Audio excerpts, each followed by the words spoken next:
Alors, bonjour, je vous invite à prendre votre document des inéquations à la page 9. On va travailler ensemble la résolution de problèmes mathématiques comprenant des inéquations. Alors, vous avez déjà travaillé les résolutions de problèmes mathématiques en algèbre en secondaire 2. Par contre, il n'était pas question d'équation. Il n'était pas question, pardon, d'inéquation secondaire 2, mais bien d'équation. Alors, vous le faisiez avec des égales. Nous, ici, ce qu'on va faire, c'est qu'on va faire le même genre de problème, sauf qu'au lieu d'avoir des égales, on va avoir des plus petits, plus grands, plus petits ou égal, plus grand ou égal. Là, ça va être la différence majeure. Et au niveau de la réponse, mais il va y avoir plusieurs réponses possibles au lieu d'une seule comme en secondaire 2. Donc, j'ai mis 5 étapes ici à respecter.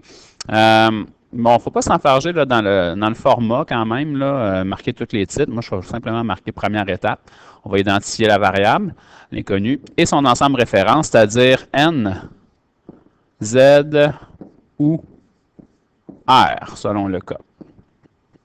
Deuxième étape, on va identifier les autres inconnus, parce qu'il va y avoir plusieurs inconnus dans certains problèmes, toujours en fonction d'une seule et même variable. Il n'y aura pas des x et des y dans le même problème, il va y avoir seulement des x ou seulement des y.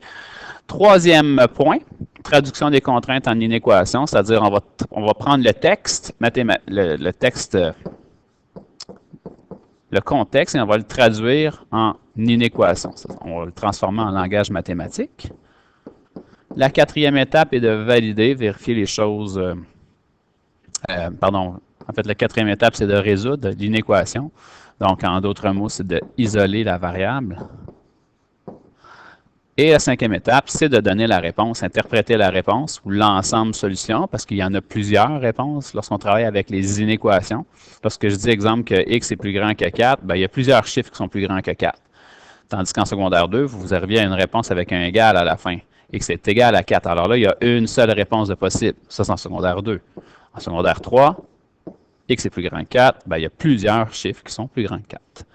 Alors, allons-y. On va faire le premier problème ensemble. J'ai mis un problème plus court, plus facile. À la limite, on n'aurait même pas besoin de respecter mes étapes pour réussir à faire ce problème-là.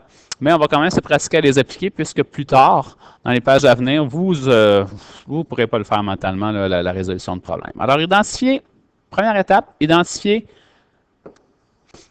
la variable x. Donc, qu'est-ce qu'elle représente? Alors, dans mon problème ici, la variable x représente, en fait, Luc est payé 8,50 $. Seulement pour la journée d'aujourd'hui, il a gagné plus de 55,25 $. Exprime l'ensemble solution représentant le nombre d'heures travaillées. Donc, ce que j'ignore, c'est le nombre d'heures travaillées.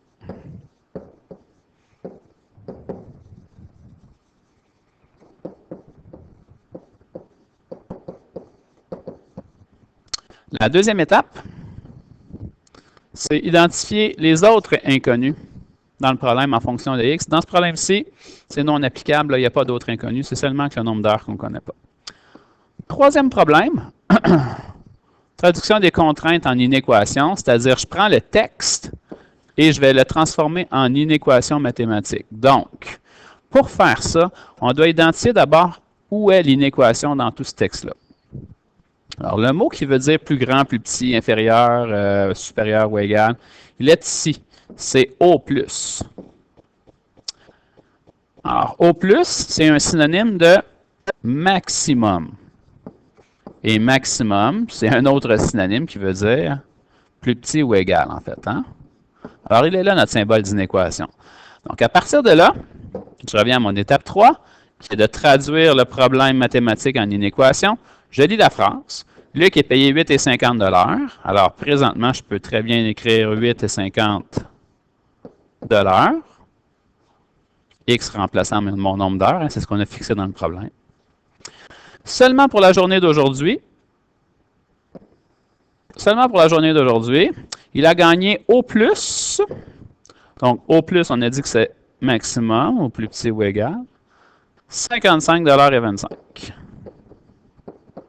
Alors, voici, j'ai traduit mon problème mathématique par une inéquation. Quatrième étape qui est marquée en haut, c'est d'isoler la variable. Alors, on va isoler la variable. Tout ce que je fais à Pitou,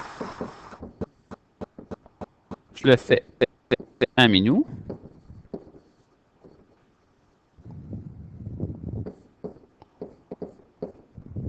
J'obtiens donc 55,25 $ divisé par 8,50. Je vais obtenir un nombre à virgule ici, qui est 6,5. Et là, moi, je viens encadrer cette valeur-là, mais je viens aussi identifier qu'est-ce que ça veut dire. On s'était fixé dans le problème que le x, ça représentait le nombre d'heures. Donc, quand je dis que x est plus petit ou égal à 6,5, ben c'est 6,5 heures. Et non pas des dollars. Il ne faut pas mélanger les deux concepts. Alors, je suis rendu à l'étape 5 maintenant, qui est de répondre au problème. Alors, ma réponse exprime l'ensemble solution. Ça veut dire exprime toutes les réponses possibles, représentant le nombre d'heures travaillées. Alors, il a travaillé. Il a travaillé. Luc a travaillé. Et là, il faut faire attention aux mots qu'on utilise. On va reprendre les mêmes mots dans le contexte. Alors, c'est marqué au plus dans le contexte ici. On va utiliser il a travaillé au plus ou au maximum 6,5 heures, 6h30. Et voilà. J'avais oublié une petite étape, je viens de m'en souvenir. Alors, on nous demande dans l'étape 1 en haut, dans votre encadré, d'identifier l'ensemble référence N, Z ou R. Alors, quand on travaille avec des heures, on travaille dans quoi? Dans quel ensemble? On peut travailler avec des heures en nombre à virgule. Hein? Alors, l'ensemble référence, c'est R. Pourquoi je vous rappelle ça? C'est que si jamais tu décides de marquer ta réponse, au lieu de la marquer en texte ici, tu pourrais décider de la représenter avec un axe de nombre, exemple, ou en intervalle ou en extension selon le contexte. Alors, moi, si j'utilise l'axe de nombre, étant donné que je travaille dans R, je vais faire en sorte que lorsqu'il va arriver le temps d'écrire ma réponse, je vais barbouiller au lieu de faire des points. Hein? Je vais barbouiller. Alors, je vais barbouiller tout ce qui est au plus 6,5 heures, ça veut dire ici à gauche. Et je vais faire un cercle vide ou un cercle plein sur le 6,5. Quand on dit au plus, ça veut dire le maximum ou plus petit ou égal. Ça veut dire que le 6,5 est accepté. Alors, je vais faire un cercle plein pour inclure le 6,5. Si on avait voulu exclure le 6,5, on aurait fait un cercle vide. Et voilà. Je vous remercie beaucoup. Je vous suggère de suivre les prochaines capsules. Je vais faire la page suivante avec vous et peut-être un ou deux problèmes dans les autres pages là, pour vous donner un petit peu une vue d'ensemble de chacun des problèmes qui peuvent se présenter à vous. Merci. Bonne journée.